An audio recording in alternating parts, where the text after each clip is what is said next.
Vamos dar início então à nossa aula de hoje. Em nome de Jesus, quero convidar você a orar junto comigo. Amém? Feche teus olhos em nome de Jesus. Senhor nosso Deus e nosso Pai, eu te agradeço, Senhor Deus, por mais um dia de vida. Agradeço, Senhor Deus, pela tua presença, pelo teu amor, pela tua misericórdia, pela tua infinita graça e bondade. Eu quero, Senhor Deus, agradecer a Ti pela minha vida, pela minha família. Agradecer, Pai, por esse momento onde juntos nós vamos aprender mais do Senhor. Eu te peço, Senhor Deus, derrama sobre mim bênçãos, derrama sobre mim sabedoria, conhecimento, para que eu possa, Senhor Deus, transmitir aos Teus filhos aquilo que o Senhor espera. Senhor Deus, eu renuncio a mim mesmo. Peço perdão a Ti, Pai, pelas minhas falhas, pelos meus erros.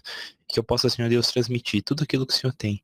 Que não seja eu falando, que não fique limitado somente às minhas palavras, Senhor Deus, mas que esteja a sua vontade, que seja o seu amor ministrando, trazendo a tua palavra sobre nós, Senhor Deus. É o que eu te peço e te agradeço em nome de Jesus. Amém.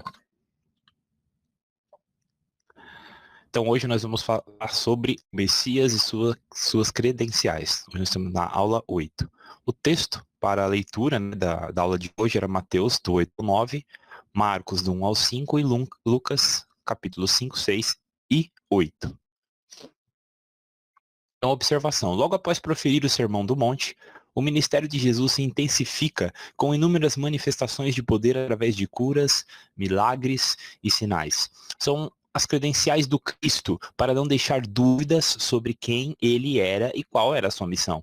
Essas ações, como está em Mateus 8, do 14 ao 17, Marcos, do 29 ao 34, Lucas 4, do 38 ao 44, cumpriam a profecia de Isaías 53, 4, e eram uma prévia do reino futuro, quando haverá justiça, equilíbrio e saúde para todos. Cada vez que ele reverte uma situação de sofrimento, sinaliza que seu plano desde o início não incluía doenças, deformidades, opressão demoníaca ou limitações. Então, o ministério de Jesus se intensifica após o Sermão do Monte, onde ele começa a manifestar poder, milagres, curas. Para quê?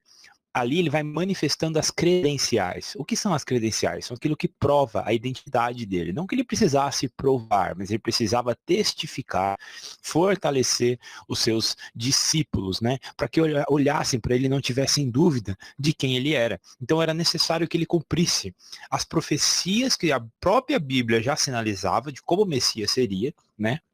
Uma delas está lá no livro de Isaías 53, 4, onde ele fala: o Espírito do Senhor está sobre mim, porque eu vim para pregoar liberdade, eu vim para curar, eu vim para trazer agora uma nova visão do reino de Deus. Então ali o Senhor começa agora a manifestar suas credenciais de Messias, né, para fortalecer, para direcionar então os apóstolos, os discípulos, né? Novamente ressaltamos que a linha escolhida deste material é demonstrar como eles se relacionam com o propósito do Senhor de apresentar suas credenciais divinas de Messias, o Cristo de Deus, incentivando a posterior análise detalhada de cada relato. Então, assim, todo o conteúdo que a gente vai ver aqui, né, na nossa aula, ele tem sempre a intenção de fazer com que o aluno busque mais. Incentive ele a estudar, a buscar a presença de Deus, a ler a Bíblia, a se relacionar com o Senhor, a buscar cada vez mais intimidade. Então por isso que a gente às vezes pensa, nossa, não está muito superficial, a gente não está passando meio por cima de algumas coisas, a gente não está atropelando algumas coisas, na verdade a gente está tentando ir devagar, nós não estamos nos aprofundando muito em todos os detalhes. Por quê? Para dar para o aluno, para vocês, gerar dentro de vocês a fome, a sede de querer buscar, de querer aprender, que era a proposta inicial, né? A gente está fazendo aqui um grupo de estudo, onde a gente conta com a participação de todos, onde a gente conta que as pessoas tragam suas dúvidas, mostra, Raul, eu estudei esse capítulo, eu tive essa dúvida, eu tive essa dificuldade. Então, é importante que a gente haja dessa maneira, né? Buscando aí de Deus a se aprofundar em cada assunto, trazer coisas lá para o grupo, aproveitar o grupo durante a semana, para as coisas que a gente pode aprender. Então, assim, aproveitem o máximo que vocês puderem o material, tá bom? Aproveitem ao máximo, não percam nada. Busquem, estudem a palavra de Deus. Então, o primeiro ponto alto é a cura de um leproso. Mateus 8, do 1 ao 4, Marcos capítulo 1, do 40 ao 45 e Lucas 5, do 12 ao 16. Antes de fazer o seu pedido, o homem começou com uma adoração, reconhecendo quem era Jesus. Como judeu, ele não teria adorado alguém que não fosse Deus. Embora orientado por Jesus a não fazer publicidade de sua cura, o homem propagou aos quatro ventos, o que causou uma dificuldade logística para o ministério de Jesus, que era a atração de uma multidão de curiosos. Então a gente percebe aqui o quê? Uma adoração. Quando esse leproso se aproxima de Deus, ele o adora. Ele se aproxima de Jesus, ele o adora. Jesus estava ali encarnado. Um judeu não adora um homem. Um judeu não se prostra diante de homens. Então, para ele se prostrar diante de Cristo, é porque ele reconhecia quem Jesus era, ele reconhecia a sua natureza divina, e ele sabia que o poder para que ele fosse curado estava em Jesus, e continua estando em Cristo. Nós precisamos entender que essa oração, como a gente já falou um pouquinho sobre na aula passada, né, sobre a oração do Pai Nosso, ela começa com adoração, ela começa com a exaltação do nome de Deus, que é como precisa ser as nossas orações, adorando o nome de Jesus, buscando o nome de Deus, que a gente possa cada vez mais ter essa ideia de que para se aproximar inicialmente de Cristo é necessário adorá-lo, é necessário glorificar o nome dele, reconhecer quem ele era, né? E Jesus tinha orientado ele para depois que a cura foi feita, para ele não falar para ninguém, né? Mas eu fico imaginando, alguém recebe alguma coisa tão boa, alguma coisa que você está ali às vezes anos sofrendo, e Jesus fala, não fala para ninguém, deve ser difícil. E a gente vê, inclusive, que ele não obedeceu, ele não seguiu a instrução de Jesus, e claro, isso trouxe uma consequência logística para o ministério de Jesus, porque aquilo começou a atrair multidões para ele, para receber aquela cura, para ver o Messias fazendo os seus milagres, né? Uma época de trevas, depois uma época de luz, com certeza ia atrair a atenção de muitas pessoas.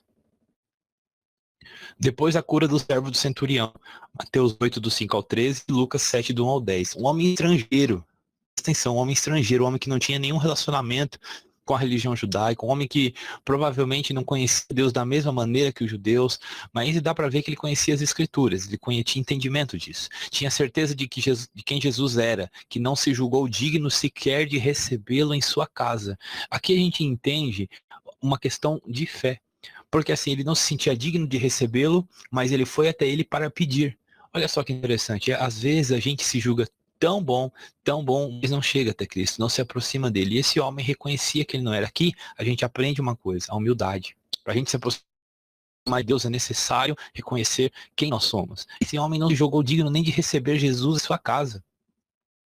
Aí, ó, Jesus afirma que muitos não-judeus haviam de crer, tomando o lugar dos judeus que o rejeitariam. Esse homem olhou para Cristo e falou, olha, eu não sou digno, mas eu sei que por uma palavra, Senhor, uma palavra que o Senhor proferir, o meu servo lá pode ser curado, porque o Senhor é Deus de longe, o Senhor é Deus de perto. O Senhor tem autoridade nesse mundo, tanto no físico quanto no espiritual, e eu sei que uma palavra que o Senhor manifestar, uma palavra é suficiente para que ele seja curado. Ele ainda diz, eu também sou um homem sujeito, eu também sou um homem de baixo de autoridade. Eu digo, vá, e eles vão. Eu digo, venha, e eles vão. E eu sei que se o Senhor liberar uma palavra, ele vai ser curado. Amém? A gente tem que ter a fé desse homem aí, de entender quem Jesus é, entender que nós não somos dignos, mas nem por isso deixar de se aproximar dele. Jesus explica o que significa segui-lo. Mateus 8, do 18 ao 22. Alguns discípulos, ainda não entre os 12, que já seriam seus apóstolos, né, apresentaram um suposto desejo de segui-lo. Né? Às vezes, quando a gente se aproxima de Deus lá no início, a gente tem um desejo de segui-lo, mas sem entrega, sem desprendimento.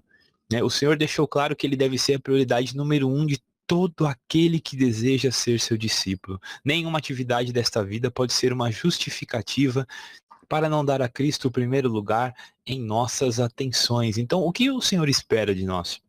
Ele espera que nós sejamos entregues a Ele, que a nossa vida realmente seja rendida a Ele, que Ele seja a nossa prioridade número 1, que Ele seja o alvo da nossa adoração, o alvo da nossa mente, dos nossos pensamentos, do tempo que a gente gasta, às vezes sozinho. Ele espera que Ele seja a prioridade. Então, ele está falando aqui de alguns discípulos, né, de algumas pessoas que se aproximaram dele e queriam estar com Ele, mas que não tinham uma entrega devida, que não tinham uma maneira realmente de viver para Jesus. Eles queriam simplesmente ver os milagres, queriam simplesmente os benefícios de andar com um cara que era todo poderoso, que é todo poderoso, mas queriam segui-lo de qualquer jeito. É como a gente vê hoje, né? A gente vê hoje isso na igreja. A gente vê pessoas que querem servir a Deus do jeito delas. Elas querem servir a Deus do jeito que elas acham certo. Não, porque o Senhor conhece meu coração. Não, Ele conhece seu coração, por isso que Ele deixou as Escrituras, para você não se guiar pelo seu coração e se guiar por elas.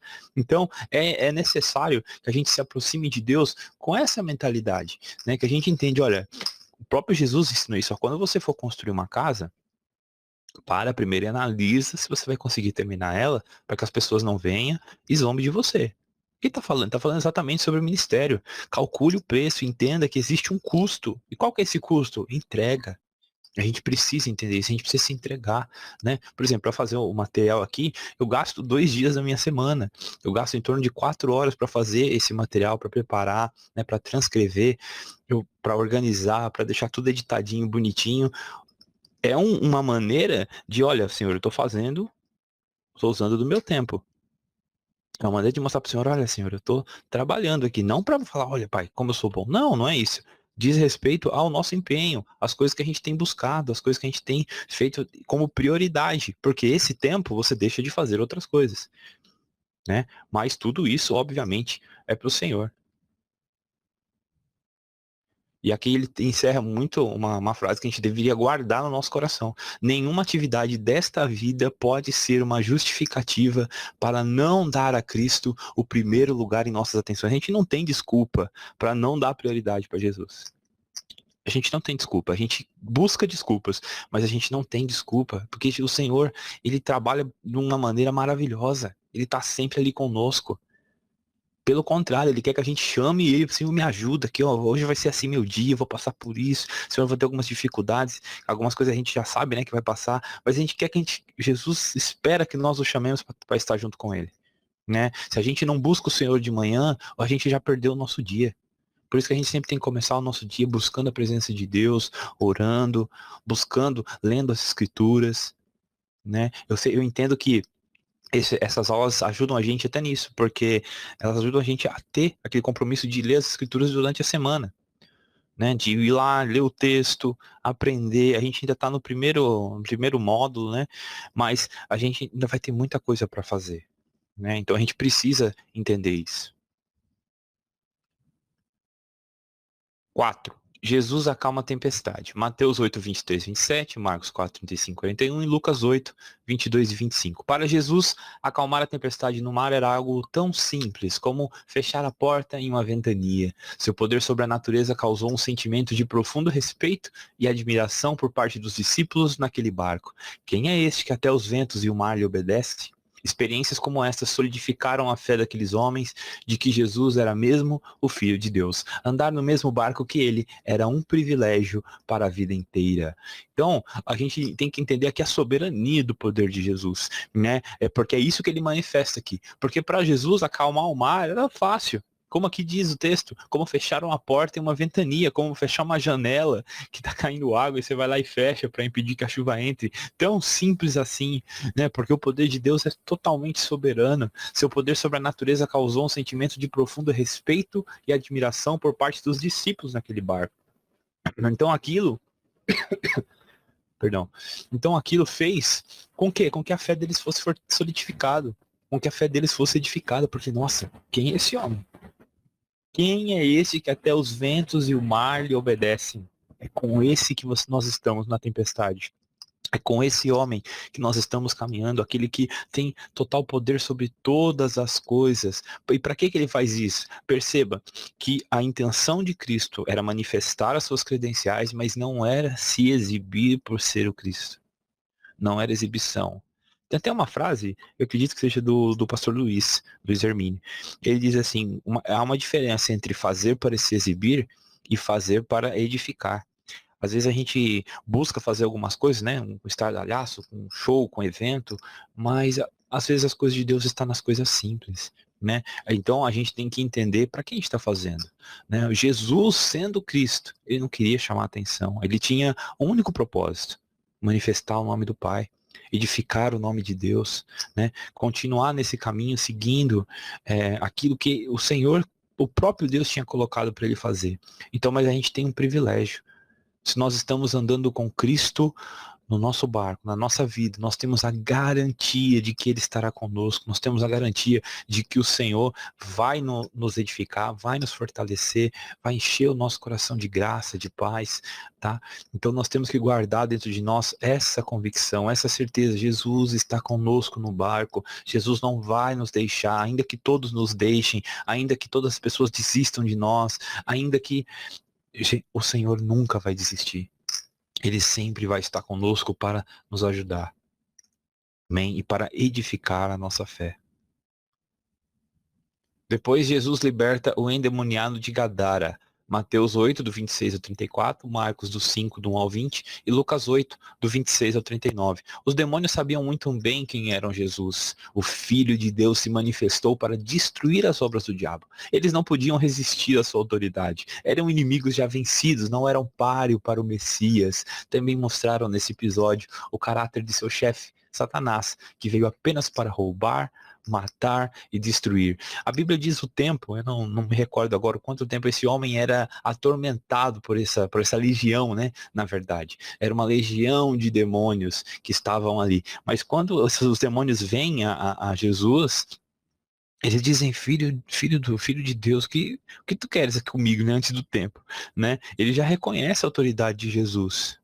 Tanto que Jesus manda, ele pede, deixa eu sair, eu vou ir entrar ali aquela manada de porcos, né?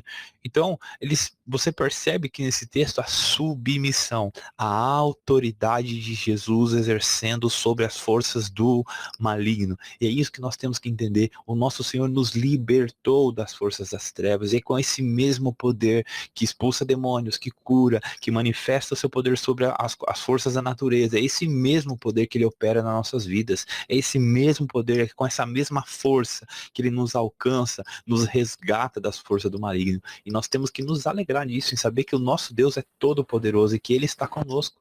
Ele está conosco para nos livrar, Ele está conosco para nos trazer verdadeira libertação, não uma libertação parcial, não uma libertação só imaginária, só da nossa imaginação, não, é uma libertação real. O próprio Cristo disse, se o Filho do Homem vos libertar, verdadeiramente sereis libertos. Então nós temos que entender que o nosso Senhor tem sim autoridade sobre todas as coisas, inclusive sobre as forças do mal, para expulsar da nossa vida toda a influência de Satanás e seus demônios. Depois vem a cura do paralítico em Cafarnaum. Mateus 9, do 1 ao 8, Marcos 2, do 1 ao 12 e Lucas 5, do 17 ao 26. Sua congregação neste dia era especialmente composta por fariseus e mestres da lei, que não viam nele o Messias, mas queriam pegá-lo em alguma falha. Os amigos do paralítico tiveram uma grande criatividade e fé. Eles sabiam quem era Jesus e quem era a sua única chance de reverter o quadro de seu amigo. Jesus viu a sua fé, ou seja, conhecendo os seus corações, sabiam que aqueles que criam em Jesus como o Cristo. Então, o que acontece aqui? Né? O Senhor está lá pregando dentro da casa, né? Dentro da sinagoga, é isso? Dentro da congregação. E os amigos estão lá e eles... Cara, a gente tem um amigo que está doente. Nós precisamos levar esse amigo até Jesus, mas tem muitas pessoas aqui. Como que a gente faz? Por isso que aqui ele usa até um conjunto de duas palavras aqui, né? Criatividade e fé. Como que a gente vai fazer? Vamos arrancar o telhado, vamos descer ele lá, colocar ele do lado de Cristo, para que ele seja curado, para que ele alcance a cura. Eu sei que isso aqui profeticamente mostra pra gente a maneira como Jesus age, né? A maneira como ele faz para resgatar a gente. Ele, com a sua poderosa mão, ele vai e faz coisas extraordinárias para alcançar a gente. É como o Jonas lá na barriga da baleia. Ele desce lá de um jeito e alcança Jonas lá dentro da barriga e faz com que ele ore e se arrependa, né? A ação de Deus fazendo coisas assim extraordinárias, coisas que às vezes a nossa mente não consegue alcançar. Com certeza esses homens inspirados pelo Espírito de Deus fizeram isso, desceram lá, alcançaram a Cristo e alcançaram um milagre. Por quê? Eles reconheciam quem Jesus era. Então perceba que o ponto inicial de partida da nossa fé, o ponto inicial é reconhecer quem Jesus Em nenhum momento Jesus diz para eles, olha, vocês precisam fazer isso, precisam fazer aquilo. Não, eles se aproximam com fé e alcançam um milagre do Senhor. Porque a fé está diretamente aqui relacionada com o reconhecimento legítimo de quem Jesus era. Então, essa impressão, essa revelação de quem Jesus era já era suficiente para que o milagre acontecesse. Então a estratégia que eles usaram, né, de abrir o telhado, descer o amigo deles que estavam doente, com certeza foi inspirada por Deus, e aquilo fez com que Cristo olhasse e enxergasse a fé deles, fazendo com que o seu amigo recebesse a cura. A chamada de Mateus, Mateus 9, do 9 ao 13, Marcos, do 13 ao 17, Lucas 5, do 27 ao 32. Um publicano, ele era mal visto pelos judeus, que a própria presença tornava um lugar impuro. Levi, ou Mateus, portanto só tinha amigos entre publicanos e pecadores. Marcos 2,15. Foi uma grande oportunidade de apresentar Cristo a todos eles, num grande banquete que ele ofereceu para mostrar sua gratidão por ter sido escolhido como um discípulo. É claro que os fariseus não perderiam a oportunidade de criticar a atitude e a escolha de Jesus. Mateus era publicano. O que era um publicano, Raul? Era pessoas que trabalhavam para o Império Romano. Então ele era considerado um político, era considerado um publicano. Os judeus, a simples presença desse homem já era considerado impuro, né? O lugar já se tornava impuro, eles tinham que fazer as cerimônias ritualísticas de purificação, porque ele era considerado como se fosse um traidor de Israel, né? Uma pessoa que se apostatou da fé judaica, que estava totalmente fora. Então, quem que era amigo de uma pessoa assim? Somente publicanos e pecadores. Somente cobradores de impostos, pessoas que eram o quê? Que eram segregadas pela religião da época, porque não aceitavam os publicanos. Entendeu? Então eles só tinham esses amigos, portanto é verdade que quando o Senhor vai na casa de Mateus, lá só tinham publicanos e pecadores, que é a maneira como eles dizem, né, a respeito. O Senhor só anda com publicanos e pecadores, porque na lei de Moisés ele não poderia andar com essas pessoas, porque essas pessoas eram opostas ao próprio Deus. Então Cristo andava com elas. Por quê? Porque ele olhava, ele veio para resgatar os pecadores, né? Então num grande banquete que ele oferece para mostrar a sua gratidão por ter sido escolhido como um discípulo. Então aí você vê quando eles veem Cristo ali com os amigos de Mateus, eles falam, olha, esse Cristo aí não tá com nada, só anda com pecadores, né? E ainda bem que ele continua só andando com pecadores, porque nos dias de hoje ele continua andando conosco, que o mundo já descartaria, que as pessoas descartariam, que as pessoas falariam que a gente não tem mais jeito, mas o nosso Cristo continua nos resgatando, porque nada pode nos separar do amor de Deus. A discussão sobre o jejum, Mateus 9, do 14 ao 17, Marcos 2, do 18 ao 22 e Lucas 5, do 33 ao 39. Nem todos os discípulos de João tinham seguido a Cristo. Eles estavam preocupados porque Jesus não parecia tão rigoroso e ascético como João Batista. Achavam que a sua vida normal, né? Jesus participava de festas, jantares, por exemplo. Talvez não fosse tão espiritual quanto eles esperavam de um rabino. Gente, aqui a gente observa uma certa hipocrisia deles. Eles não entenderam, tanto que João Batista já tinha dito, eis aí o Filho de Deus, né, que ele se comporta como um amigo do noivo, tal. E os discípulos dele, após a prisão de João Batista, ainda tinham dúvida. Foram lá perguntar. Na verdade, eles foram perguntar próprio mando de João Batista. Ela pergunta se ele é realmente o Cristo, ainda temos que esperar algum outro. Por quê? Porque a maneira como Jesus se comportava quebrava os paradigmas da época. Jesus ia nas festas, ele participava dos jantares. A gente vê, por exemplo, Jesus lá no casamento, na festa de casamento, onde ele faz o primeiro milagre do vinho. Então a gente observa tudo isso, né? Gente, o nosso Senhor Deus não descarta ninguém. Ele tem o poder suficiente para alcançar todos nós. Se a gente fosse olhar, às vezes, Jesus pela nossa visão religiosa de hoje, talvez a gente descartaria Jesus. A gente tem que entender que o nosso Senhor, ele veio, né, para andar no nosso meio. Ele continua sendo santo, ele continua descartando o pecado, mas mesmo assim ele não nos descartou, porque ele sabe que ele tem poder para nos transformar. Por isso que o pecado para ele não é um problema, porque se ele quiser, ele nos limpa. E ele quer E é isso, é a certeza que nós temos que ter em nosso coração, tá? É isso que nós temos que entender. O Senhor quer nos resgatar, o Senhor quer nos purificar. Raul, o que eu faço então? Peça a Deus, Senhor, me ajuda. Senhor, esteja comigo, me transforma, muda a minha maneira de ver as coisas, Pai. Me salva, me limpa. Lembrando que salvação não é só entrada para o céu, mas ela também diz respeito a um processo de cura que Deus faz na nossa vida. Então, Senhor, me limpa, me cura, me santifica. Em nome de Jesus, Pai. Me resgata com forte e poderosa mão, como o Senhor já fez da força das trevas, continua fazendo em mim, gera em mim, me dá vontade de ser santo. Ainda que não deixa vontade, faça-me santo. Leva-me ao arrependimento genuíno, Senhor Deus, me arrependo do meu arrependimento superficial. A gente precisa entender isso. Sem máscaras. Se apresentar a Deus assim, sem máscaras. A resposta de Jesus remete à declaração que o próprio João havia dado sobre o Senhor.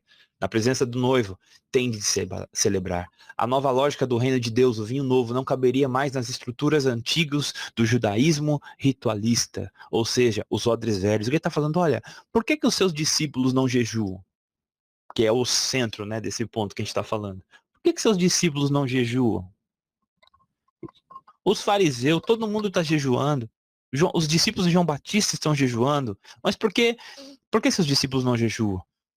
E ele responde da mesma maneira como João Batista se referiu a ele. Ele diz, quando estão na presença do noivo, a intenção tem que ser celebrar.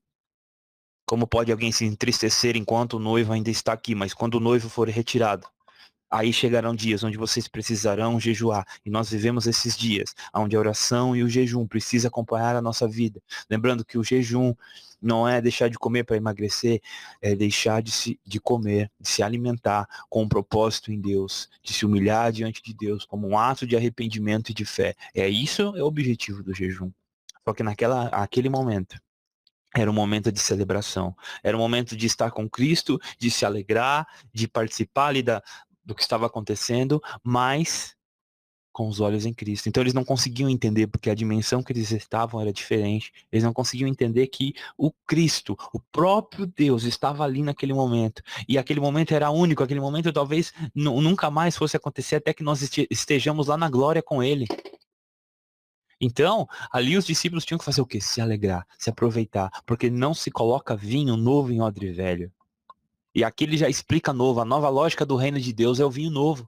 Ela não cabe mais dentro das estruturas do judaísmo ritualista. Precisa de um odre novo, precisa de homens transformados agora pela mente de Cristo. Para suportar essa nova doutrina, para suportar aquilo que estava descendo do céu, era necessário odres novos. Ou seja, para que o vinho novo envelhecesse e desse qualidade junto. Ou seja, não adianta eu pegar uma prática velha, sem entendimento, e colocar dentro de uma nova. É necessário um vinho novo e um odre novo. O que o Senhor está fazendo? Ele está renovando a visão agora do jejum. O próprio Deus corrige o povo de Israel lá no livro de Isaías sobre o jejum. Acho que é Isaías, agora não lembro o livro. E para quê? Porque aquela prática estava se tornando superficial. Eles jejuavam, mas a vida deles estava totalmente fora do evangelho. Eles jejuavam, mas as coisas estavam totalmente distorcidas. Amém? E 9. A cura da filha de Jairo e da mulher com fluxo de sangue. Mateus 9, do 18 ao 26. Marcos 5, do 21 ao 43. E Lucas 8, do 40 ao 56. A reação dessas duas pessoas foi bastante diferente. Os dois criam em Cristo e sabia que ele poderia solucionar seus problemas. Jairo era uma figura pública de posição importante na cidade. A mulher é totalmente anônima. O chefe da sinagoga achava que Jesus precisava ir até lá e impor as suas mãos sobre sua filha. A mulher cria que bastava tocar nas vestes dele e ela seria curada. Mas por terem colocado a sua fé na pessoa certa, perceba que não era o método. Longe, perto, tocar, não, isso não quer dizer nada. Mas como a gente coloca a fé em Cristo. Olha, Senhor, eu sei que o Senhor pode me curar. E o Senhor vai fazer.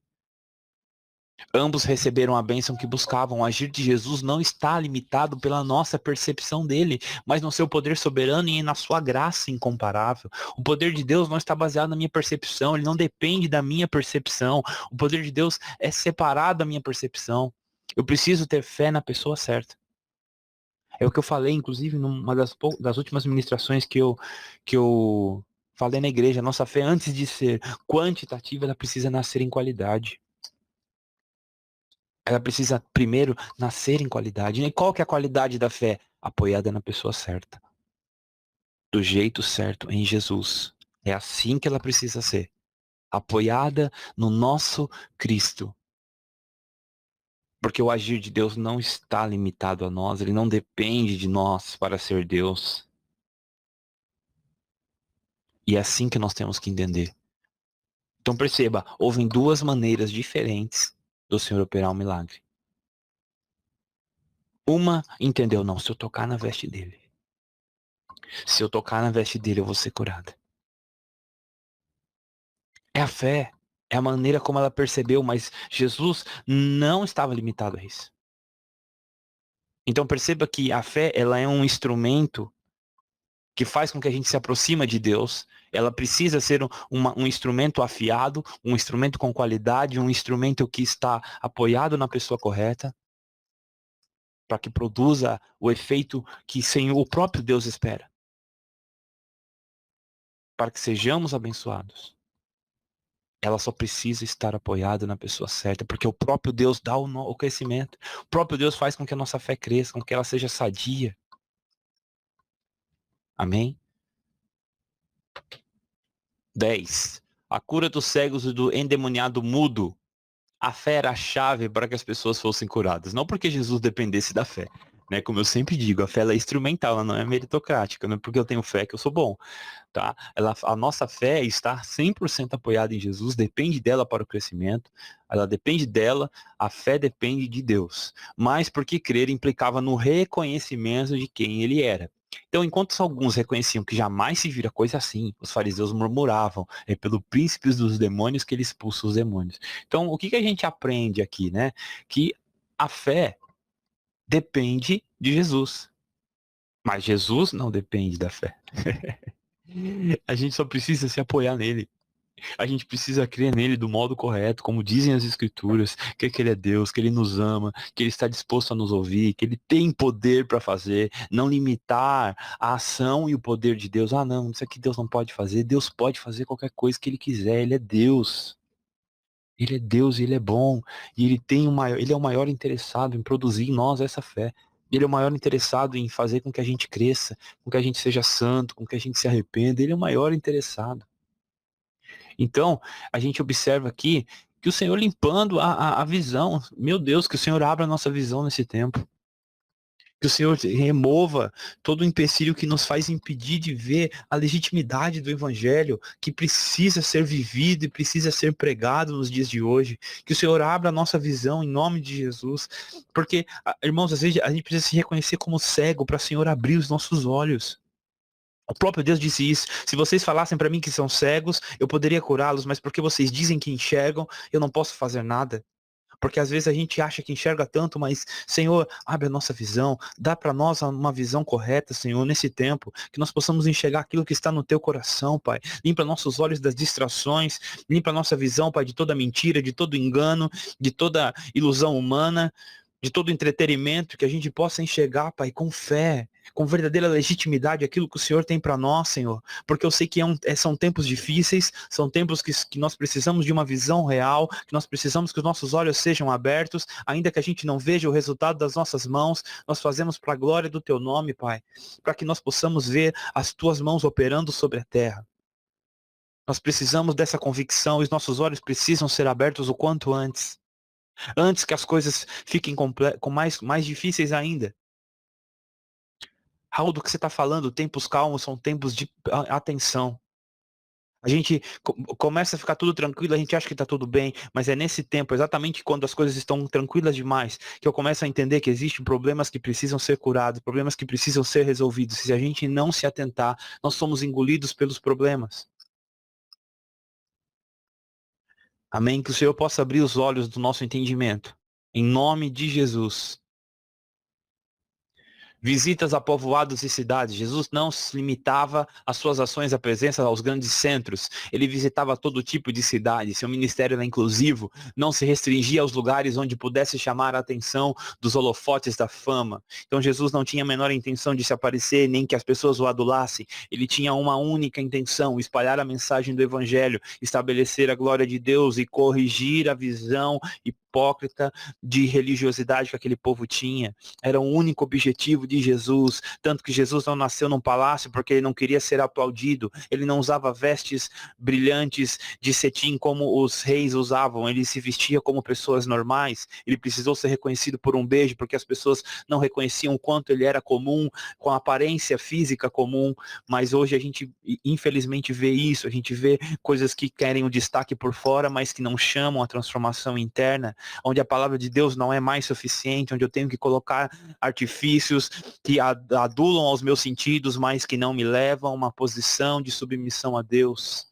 Jesus não se limitava às suas ações, nem à presença de pessoas, de grandes centros, de cidades grandes. Ele visitava todo tipo de cidade. Seu ministério não excluía ninguém. Todos aqueles que se achegassem a ele receberiam a sua palavra. Todos aqueles que se aproximavam dele receberiam a sua palavra.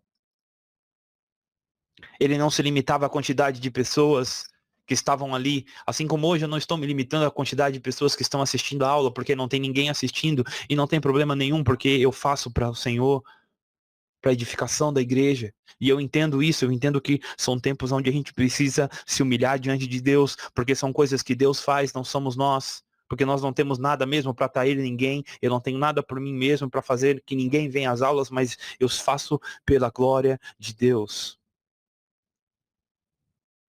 Então não pare o seu ministério pela quantidade. Faça as coisas pelo Senhor. Não importa se é pequeno, se é grande, se é muito, se é pouco. O Senhor só precisou de 2 pães e alguns peixinhos para fazer um grande milagre. Às vezes Ele só precisa encontrar em nós a disposição de ouvir a sua voz e obedecer. Com uma fé submissa, simples, mas crescente. Amém? A nossa lição do dia: os fatos comprovam o que Jesus dizia a respeito de si mesmo. Só o Messias poderia realizar os milagres que estavam acontecendo por onde ele passava. Aceitá-lo ou não como Cristo era uma opção de fé de cada um, e as evidências eram mais do que suficientes. As evidências eram mais que suficientes, porque ele é o Messias. E os milagres acompanhavam quem ele era, acompanham ainda quem ele é. Nós não podemos limitar o poder de Deus. Aceitá-lo ou não é uma opção de fé. Irmãos, que nós possamos decidir hoje, crer nesse Cristo poderoso. Eu sei que nós já cremos, mas às vezes nós limitamos o poder de Deus. E Ele é o Cristo, Ele é o Messias, Ele é aquele que nos resgatou, que nos salvou. Amém? Aqui ficam então as 3 perguntas, né, que eu espero encarecidamente que vocês participem, tá? Eu vou deixar um recado nessa aula para vocês. Na 10ª aula não vai ser presencial, nós vamos encerrar o trimestre com a aula presencial, tá bom? Nós vamos encerrar lá na aula 12, tá? Lá a aula 12 vai ser presencial. Então, se você está assistindo esse vídeo, você vai ficar informado que na aula 10 não vai ser presencial, tá bom? A aula 10 não vai ser, a aula 10 ainda vai ser aqui, e nós vamos encerrar o trimestre com a aula presencial. Tá? Então, para um bom papo, porque Jesus não queria que o leproso contasse aos outros sobre sua cura? Que lições podemos aprender sobre a atitude dos amigos do paralítico em sua ação para levá-lo à presença de Jesus e ser curado? Jesus disse aos discípulos que viriam dias em que seus discípulos haveriam de jejuar. Que dias são esses? Amém? Eu espero que vocês aprendam, né? Porque assim, essa tarefa, né, eu percebo que as pessoas não respondem às vezes, mas na verdade eu espero que vocês respondam para vocês mesmos, porque essas perguntas já foram respondidas, na verdade, durante a aula, né? Eu sempre falo isso e falo mais uma vez, porque a gente precisa aprender, né? E essas perguntas são uma maneira de você fixar o conhecimento. Não pense que você vai estar sendo é, avaliado ou criticado pelo erro, mas busque respondê-las para você crescer, para você aprender tudo aquilo que foi falado, tá bom? leve para casa. Jesus era movido por compaixão intensa pelas pessoas. Ele as completava em suas necessidades e aflições. Ele não usava o seu poder para uma autopromoção, mas para aliviar o sofrimento humano. O ministério do Messias era envolvido pelo amor e pela graça. Amém? Em nome de Jesus.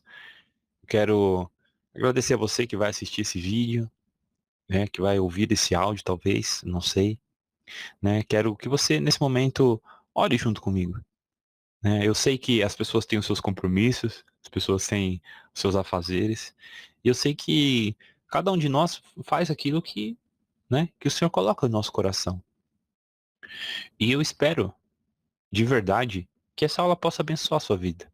Não porque eu fiz, não porque está sobre minha mão, nada disso, mas porque eu sei que Deus é poderoso para edificar a sua vida e trazer muito mais do que aquilo que eu posso ensinar ou não.